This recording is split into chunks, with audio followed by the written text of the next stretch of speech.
that we can present with them to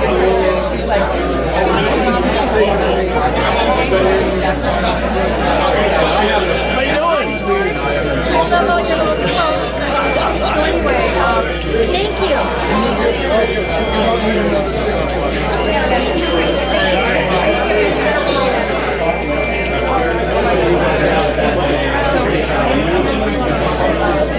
Well, I have the fin shirts because Jackie said she wanted the fin shirts. Okay, yeah, she told me that. I texted I have to turn off my. Those are the only rest. Those are the rest of them. That's it. Okay, well, I'll see if anybody wants those. I'll talk about. They're just little kids. There's only one adult. They're all the rest littles. Okay. All right. And Michelle, Will Glover is not coming, so we're not going to do Michelle Wiley thing today. Will told me he's going to try to be there next month. All right, then go tell whoever. There's that. Tell that to. It's.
Good afternoon or morning still. Would you all join me in this No, I encourage her to. I encourage her to.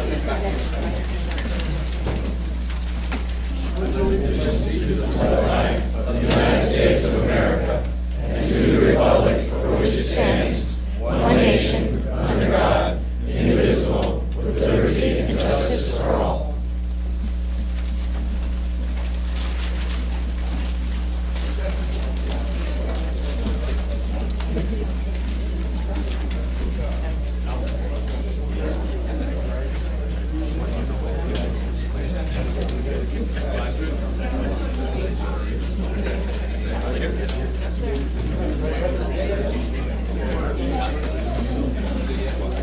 Hi, and welcome to the March 28th River Story.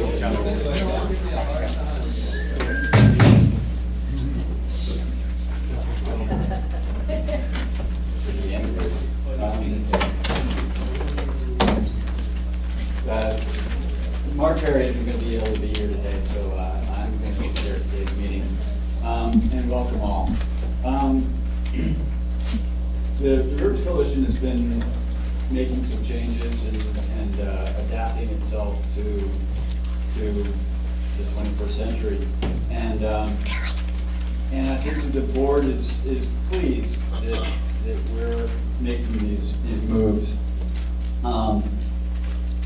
Probably next month's meeting is going to be devoted to trying to figure out how the membership and the board can work more closely with each other to make this a more effective organization and to get the water flowing south and to stop the discharges and to keep the pressure on those government officials and agencies that need to be moved. And we want to work as a sort of a unified body toward that end. So we're going to be asking you all for your input and to help design the future for the Rivers Coalition. We are going to have a very special guest speaker today, and Dr. Falls is a chief scientist at ORCA. She's been working on microcystin bioaccumulation in fish, and she's going to make a presentation on how that might relate to human health. It's just one of the many features of the changing aquatic environment that we're living next to, and it really is quite alarming, but also we need to understand how that really impacts us as a species, but also as residents in this estuary. And some of it is not exactly clear, and that's a function of science. We don't really know until we know. And I think that's something that, Beth, maybe you can take it away from there. Oh, yeah, I apologize, but we do have one more piece of business, and that is the roll call. Those members that are representing member organizations, would you please announce yourself as we go around the room? George? George Jones, ORCA. Daryl Brand, Palm Cove Yacht Club. Jim Moyer, the Marine Resources Council. Charles Grander, President's Council, Hutchinson Island. Marty Bond, Indian River Keeper. Jim Harder, Shore Fly Riders. Gail Ryan, Treasure Coast Environmental Caucus, but we're changing our name to Martin County Environmental Caucus. Alex Dillon, Bull Sugar.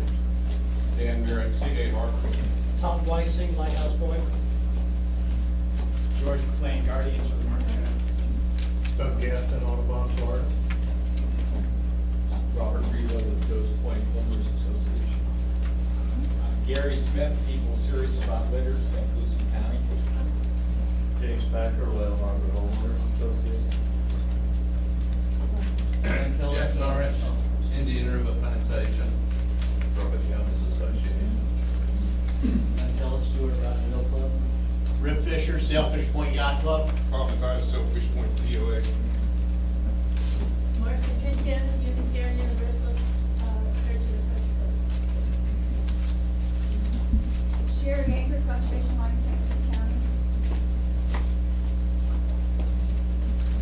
Walter Gamer, League of Women Voters, Barker County.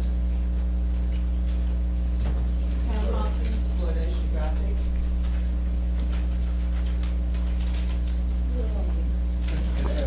Paul Laura, Hutchinson Island Preservation Initiative.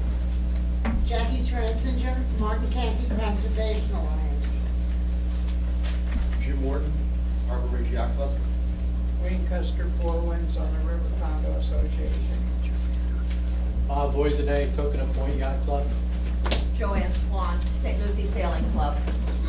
Annie Potts, Treasure Coast Rowing Club. Nick Nader, Dolphin Ecology Project. Kenny Hagel, River Warriors. Nancy Scott, Environmental Studies Center.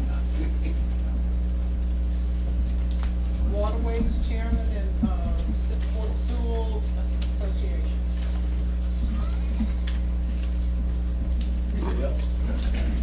Blair Wickstrom, Florida Sportsman. Also, we have Becky Harris here who's trying to get the Humane Society to be a member. She has a little announcement. Oh, sure. I'm doing it now. All right, we can either do that now or at the end. I think you have to- Actually, I think she was gonna talk about what we did at the Mutt March. I think he was. Okay, we'll And so, do that when we get to the. Okay. And I guess actually we have some elected officials here as well. Hello, I'm Aaron Matheson, City Stewart Commission. You guys know Ben Hogarth, he's our designated river advocate. I brought a couple hard copies of the city's comments for the Losum review, if anyone wants to see them. Excellent. They're up here. And representatives or elected officials? Rick Winkowski with Senator Marco Rubio. John Addis, Congressman Brian Mast.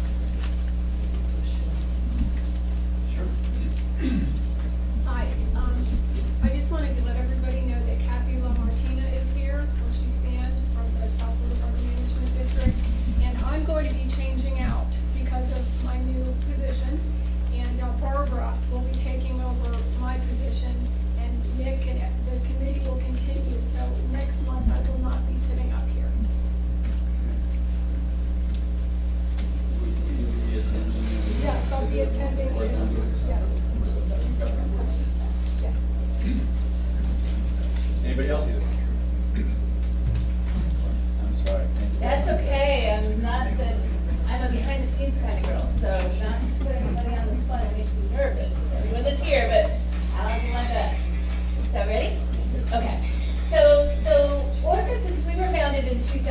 5, our focus has primarily been on developing methods to localize sources of pollution. That's why ORCA was founded, and that's what we do, and we continue to do that. But over the last few years, we've just come to recognize that much of the pollution that we're tracking has an impact on human health. So we've expanded our vision while we continue to do the development methods and using methods to monitor pollution and localize sources. We've expanded to focus on more of a One Health perspective, looking at the overlap between human health, environmental health, and animal health. So at ORCA, we focus on upstream solutions. So upstream solutions, identifying the source of solutions, so we can solve a problem at its source. So upstream solutions are preventative as opposed to downstream solutions are more like interventions. Upstream solutions are more efficient, they're more effective, and they're more permanent. So when we're talking about a water ecosystem, downstream solutions often have unintended consequences. They also never result in permanent solutions. And so, but upstream solutions are also much more complex and challenging. To quote a very good friend and Orcanaut, there are no easy answers, just hard questions.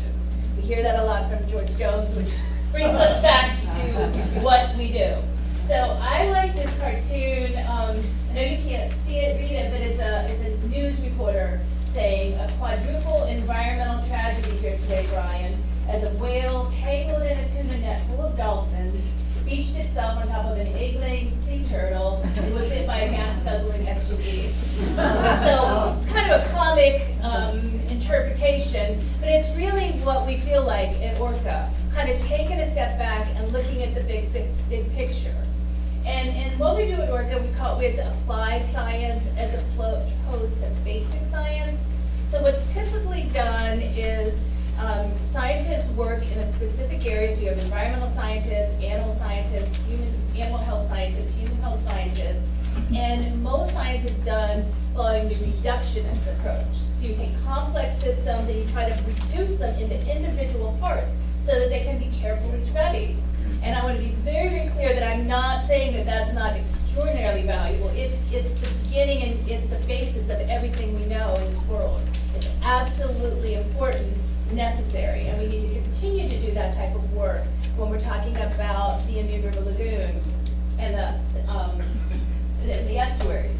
So, however, we can't stop there. So publishing a paper after you've done a basic science research study isn't the end of the project or end of the work. And so what we do at ORCA is we try to gather as much information as we can that other scientists are doing. We collaborate widely, but we also look at what everyone else is doing and try to fill in the gaps and bring it to the point where we can have actionable results.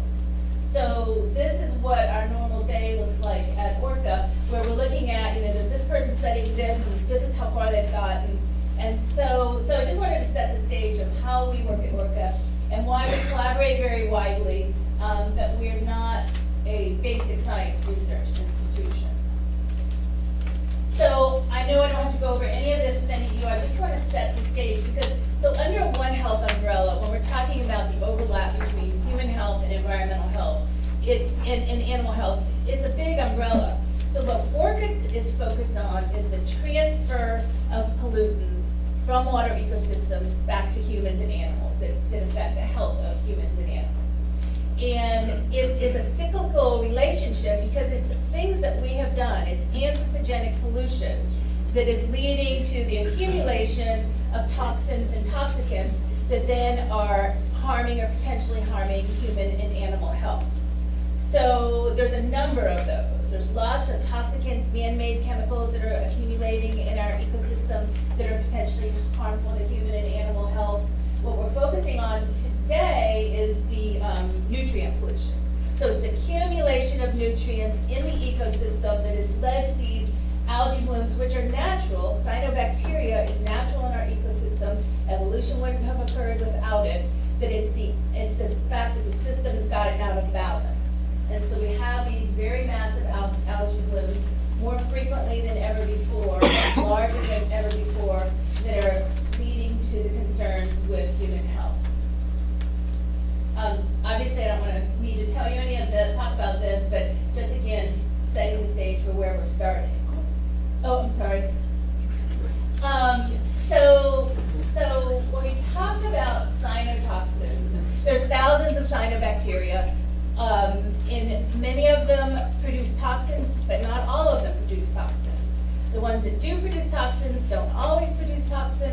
there's lots of basic science researchers trying to figure out what causes this. Why they produce toxins sometimes, why they don't other times. Again, back to very complex issues. But I just wanted to bring this slide just to show you that there are a number of cyanotoxins that are being produced by a variety of different cyanobacteria, and that many of them do have negative effects on human and animal health. And primarily the impacts are at the neurological or hepatic or liver level. But when I'm talking about today is microcystin, it's just one cyanotoxin. And so, and the reason we are studying microcystin, and many others are as well, is it's the most predominant toxin that we see locally. It also is highly toxic, one of the most toxic, and it's the most well studied. So we know the most about it, and also the methods to analyze it are most well standardized. So again, because we're an applied group, we don't have the time, funding, or resources to develop methods. We are collaborating more and more widely, so we are collaborating with a scientist at FIT who has standardized a method to test DMAA. So we're really excited about that because now we can start measuring both microcystin and DMAA in our samples. But we are primarily focusing on microcystin, and we do that work in-house.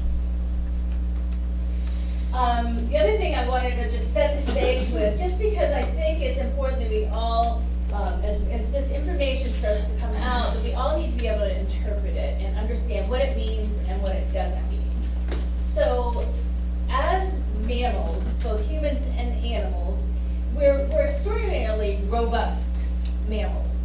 We have a very, very healthy, strong detoxifying system. So I just want to make this really clear. So everything that we're testing, everything that gets into our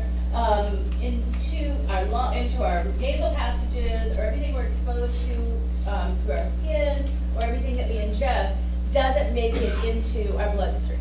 So if a person is healthy, then the lungs filter out a lot of toxins that we inhale. The skin has, in the cells, can detoxify or excrete through our sweat toxins. And then a lot of what we eat actually never gets ingested into the body in a healthy person. And then what does get into the bloodstream, we have this really amazing detoxifying organ, which is our liver. Our liver does great things for us. It detoxifies many, many things that we don't even know that we're being exposed to, and excretes. So when we hear we're exposed to toxins, we don't automatically say, we're all going to die, we're all going to get some dread disease. But the issues come up when, one, if people are not healthy. So it's the people who are not healthy that are exposed to these things. Or two, if we overwhelm our detoxifying system. So that's where I really started to become concerned. And especially when, for my daughter, her lifetime exposure to toxins, I'm concerned about that.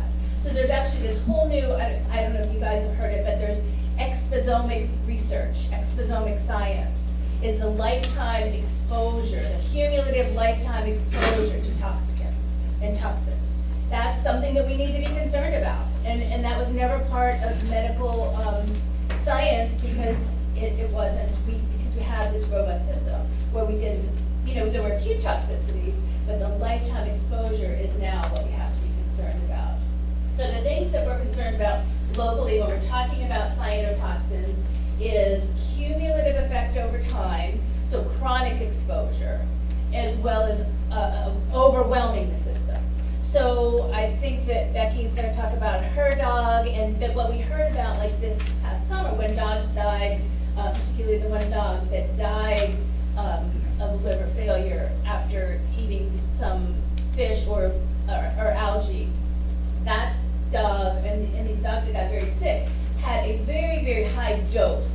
It overwhelmed their liver's ability to detoxify, and that's why they died. So that is not something that it's not very likely that is going to happen in human beings. Okay, so when we talk about microcystin, the interesting thing about microcystin is it has both acute and chronic effects. So how many people have been exposed to microcystin and had acute effects? It's pretty awful, right? I mean, I've never had it, but I've talked to enough people that have, and it's pretty serious. In a healthy person, those symptoms generally resolve in about 48 hours. But the long-term, the chronic effect of microcystin exposure is liver disease. So it's a hepatotoxin, it's toxic to the liver. So if you've seen Dr. Witter talk, you've probably seen this before, but this sort of guided us into this work. This was a publication that came out in 2018 from researchers from Ohio. And what these researchers did is they simply married two data sets, two federal data sets. So they took the data that talked about cyanobacterial bloom coverage, and then they took the data that was available that talked about, or that chronicled death from non-alcoholic liver disease. And they just overlaid those, they married those two data sets, and then they plotted it on this map. And what they did is they marked in red any area that had both high cyanobacterial bloom coverage and high numbers of death from non-alcoholic liver disease. And the only red spot in Florida is right along the Indian River Lagoon and Okeechobee County. So again, this is correlation. There's many examples of things that are highly correlated that don't have anything to do with each other. But when we talk about statistical interpretations, this tells us that there's a high probability that these two things are related, at least enough that we need to look further. So that's what led us to start our work. And what we're primarily trying to do at this point is just estimate exposure. So the first thing we did, so just to go back, and the way we estimate exposure is try to get a handle on how much we're getting from all the different ways that we, as humans, get exposed to microcystin. So it's through inhalation. Some of you actually were participants of the work that Harbor Branch did, where they took nasal swabs of people who live and work near the blooms. And I think it was 100% of those people had algae in their nasal swab. Now remember, that doesn't mean it's getting into their blood, but they're exposed to it. And so that's certainly not something that we're particularly happy about. So it's inhalation, recreational exposure, and eating and drinking. So as we started to get a handle on this, we started with seafood. So the aquatic food chain, and that's because toxins bioaccumulate along the food chain.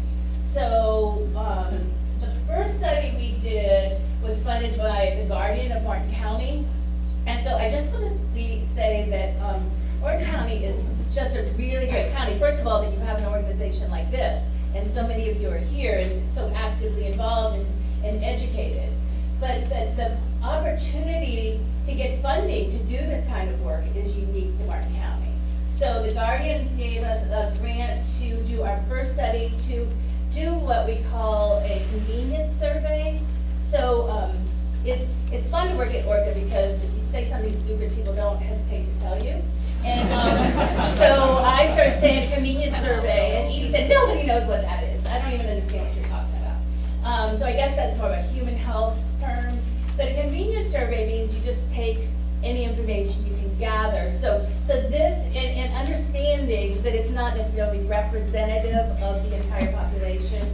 So what we did is we just collected fish throughout Martin County that people caught. We had fishers that helped us, and then we went out and fished ourselves. So we collected a wide variety of fish throughout Martin County, and we tested their fillet and their liver for microcystin.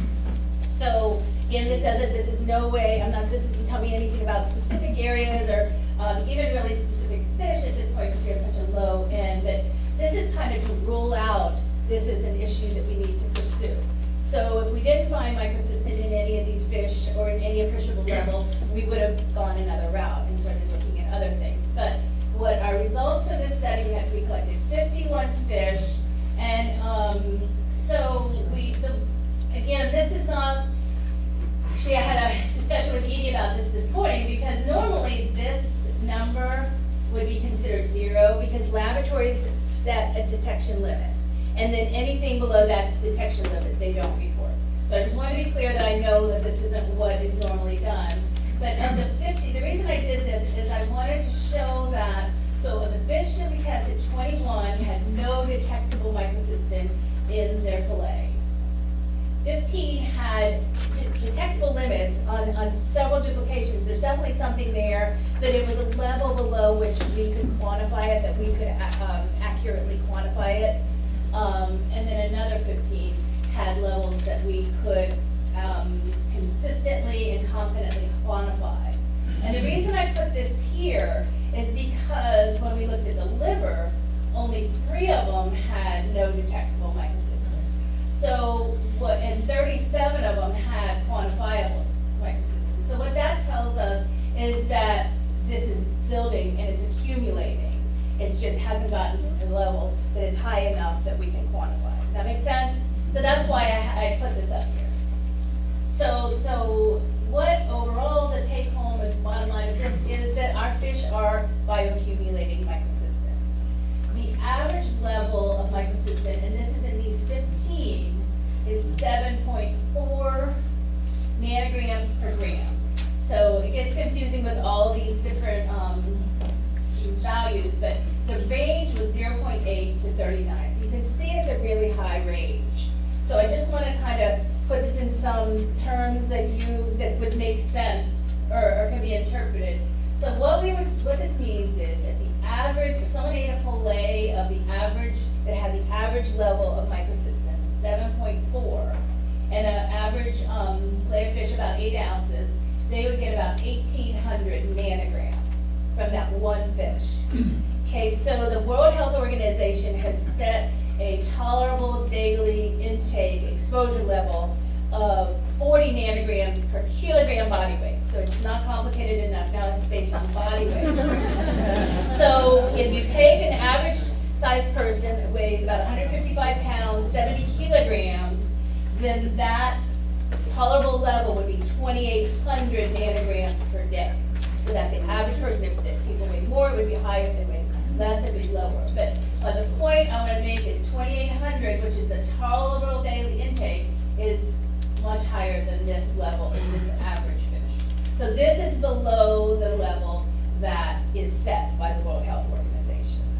However, if we took a look at this whole range, there are fish at this higher range that would be above. For example, if someone ate a fillet with 39 nanograms per gram, they would get 9,400 nanograms per day.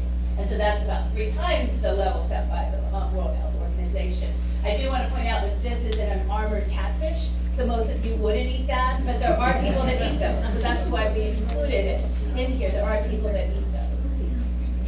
So the take-home message from this first study that was funded by the Guardians is that there is microcystin accumulating in our fish. It is at a level that is not concerning for a healthy person who occasionally eats the fish. But the other caveat, because it gets to be more and more complex, is that we don't know yet if this fish has microcystin in it, what else it might have, and what other exposure levels are. So that's what we're still trying to get a handle on, because a lot of the people who are eating the fish might also be exposed to aerosolization and that type of thing. So we're just starting this avenue of research. But this is what we got from this particular study. And then from this information, we decided that because the concern would be chronic exposure, and most people who are fishing recreationally, they may eat a fish here and there, but they're not eating them consistently. We were interested in subsistence fishers, or people that eat fish for food. So that was our next step of work that we did. So we then got funding for this from the Martin County Community Foundation through the Francis Langford Fund. And I can't tell you how much we like working with them. They're so engaged. They really want to understand what the issues are and do what's best for their community. So this particular study, we decided to work out in Indiantown, primarily at interact with fishers who fish at the locks, at the Mayaka locks. this is just a, whoops, sorry. This is such a great example of these people who are fishing when this bloom is active. And so, again, what I love about the kind of work we do at ORCA as opposed to doing reductionist science, which I've done in the past, and I like that too, but this is really fun because we had an idea going in that we're just gonna figure out if these people are having a high level of exposure, and if they are, we're gonna just pivot them to other sources of protein. But we no longer say that, and that is not the answer, and that was such a kind of arrogant thought to have in the first place, because what needs to happen is these people need to be able to fish and not worry about getting exposed to levels of toxins that could harm them. But the thing that we learned from talking to these fishers is they're gonna fish. We're not gonna stop them from fishing. You can see they're fishing then. I mean, so many of them said, you could tell me that it's toxic and I'm gonna be out here fishing anyway. So what we're doing is we're gathering information, and then we have to figure out the best actionable results or actions to do with that result. So just a little bit of data. This study actually isn't done yet. We're about 3/4 done. But what we found is that on average, the fishers fish about 3 to 4 times a week, and they eat from 1 to 7 meals per week of this fish. They primarily are targeting and eating crappie. And they share the fish, so we only in the first 28 surveys that we've analyzed, those 28 people shared the fish with over 100 other people. And many of those people are younger than 6 or older than 65, and a couple of them were pregnant. So the idea is that this is something that is, people are eating these fish in larger levels. So then, I'm not sure what happened to that slide, so I apologize for that. But so this is really preliminary. Okay, something switched, some font switched when we, but anyway, so the idea is, oops, sorry, that I don't want to talk too much about this because you can see we have very low numbers at this point. We actually have 40 fish in our lab right now that we're currently processing. So as soon as we have this data available, we will put it out. But we're seeing comparable levels. Actually,